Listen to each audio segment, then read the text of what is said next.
Okay, hi guys. So I know on Friday you were talking about how a bill gets onto the floor and then it's either passed, so it's live, or it's dead, therefore did not pass. Today we're going to be kind of looking at what is the purpose behind certain legislation, why do we have certain laws enacted, why do we have bills and ordinances for our community, and really who are they there to serve? So what's the real purpose behind them? We're going to start on page 19 in your blue packets. But first and foremost, I kind of want to look at some weird laws that we have right here in our own community. So this website is called dumblaws.com.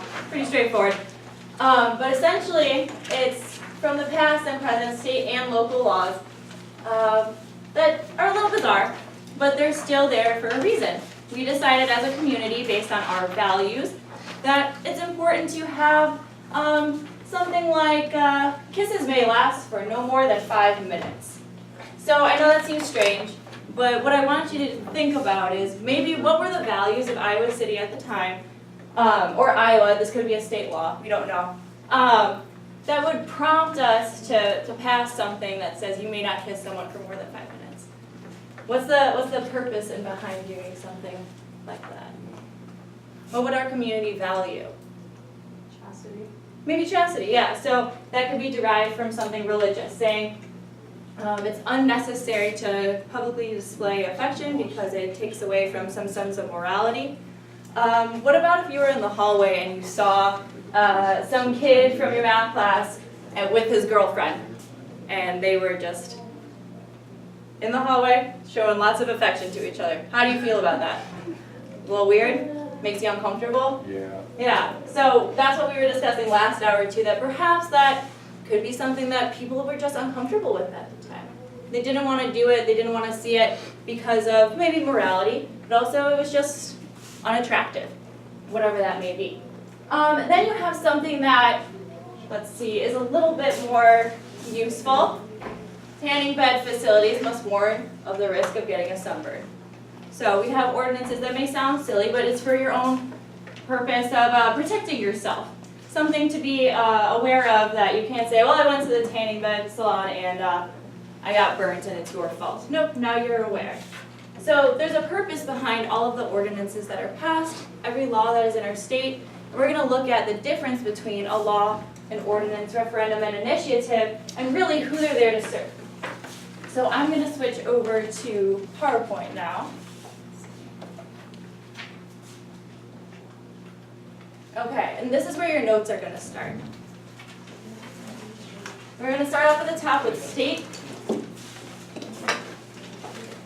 and define what a law really is and who it's for. So it's a legislation passed by a federal or state legislative body. So this is your legislator. This is at the state level, someone that represents their constituents, passing a law. It's voted on, goes to the floor, just as you guys looked at on Friday. It's either going to go through or it dies there on the legislative floor. So this is at the legislative branch, up at the top.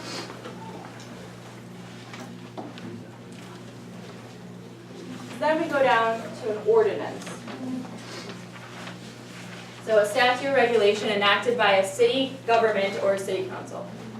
In order for this to be passed, the city council, so here in Iowa City, that's going to be 7 members, the majority rules. So a 4 vote in favor, whatever the piece of, I guess, the ordinance, whatever it stands for, so statute or regulation, you wouldn't call it a bill at this point, is at least 4 members of that city council need to agree on it in order for it to pass.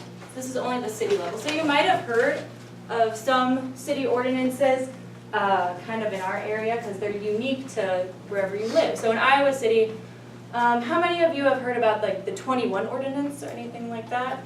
Yeah? I don't know. I'm asking you. Do you know what it is before? Okay, so you know how the bars here, you have to be 21 or older after 10 p.m. So this was an ordinance saying that individuals who are 18 should be permitted to stay at the bar until it closes, so after 10 p.m. It was voted on and passed to a certain level where they then said, okay, it's not going to fly. It was after many petitions. And it kind of reflected something more of a referendum. So it was, oh, come on, wake up. So citizens taking the initiative. So this is saying that the 21 ordinance was already in place. It said that 18-year-olds after 10 p.m. should not be permitted in a bar. And people were unhappy with that. They wanted it to change. They wanted people to vote on that referendum that changed to a pre-existing statute, excuse me, and have that edited. That's essentially what a referendum is. It's a edit or a change to something that's already there. But it requires people to have a certain amount of signatures, which if you get those signatures, it is then proposed to your city council where then there is a vote. Again, it was shot down. Sometimes you can have referendum where you get your signatures, it goes to a ballot where on an election day, you might have to vote yourself rather than your city council doing it. But then, there's also this idea of an initiative. So it's not here in Iowa, we don't have that as an option. But an initiative is something like, where in Colorado, California, Alaska, they had the option to say, well, citizens themselves, people that lived in the community, were allowed to say what sort of proposal or new law they want to see enacted in their community. So a good example is marijuana. The states that have legalized that was based on a citizen